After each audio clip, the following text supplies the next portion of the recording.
So, onto the computer.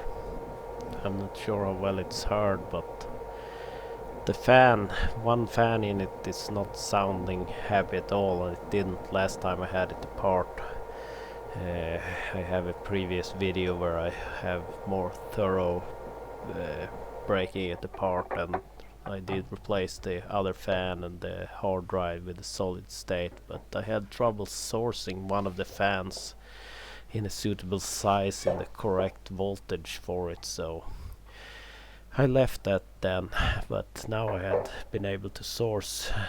I will have to do this operation on the other computer in the forwarder also at some point, but I don't see it as an emergency.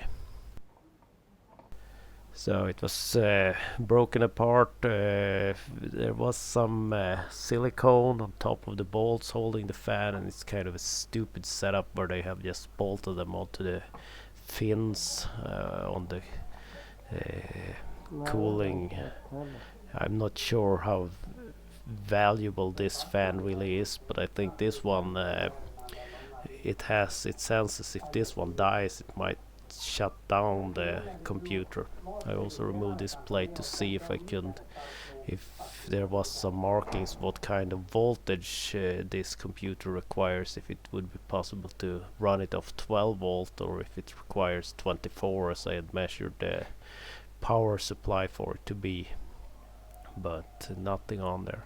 I did have to reuse the connector because the fan didn't have the same style connector, and tried using some of these kind of solderless or it's kind of heat shrink with some solder in them, and she just requires some heat. I did end up kind of melting one of them a little bit, but had to move this fan a tiny bit, and the recesses for the screws were not exactly the same, so I had to play around a little with the screws to get it to grip on there nice and good, but and I think it's good enough. Put the back part on with the other fan that was replaced earlier.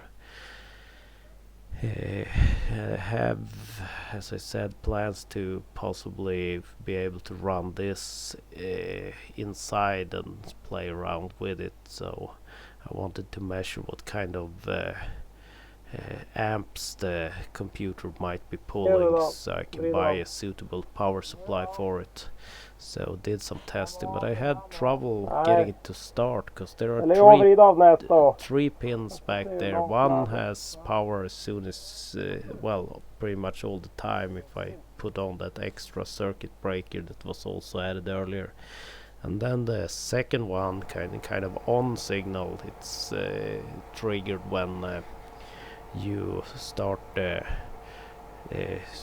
original main switch on the machine, so I did play around with that a little, and it seems to draw close to 2 amps. It might pull even more because it has some heating element in it if it's cold, but if it's been stored inside for a while it should not run that, so I ended up buying a 3.75 watt power supply, and we'll play around and see if I can get that working. Then it was bolted back up, and I was also able to source the correct connector directly. I was really worried it would be the wrong one, but so that will be in the future video maybe. More will come.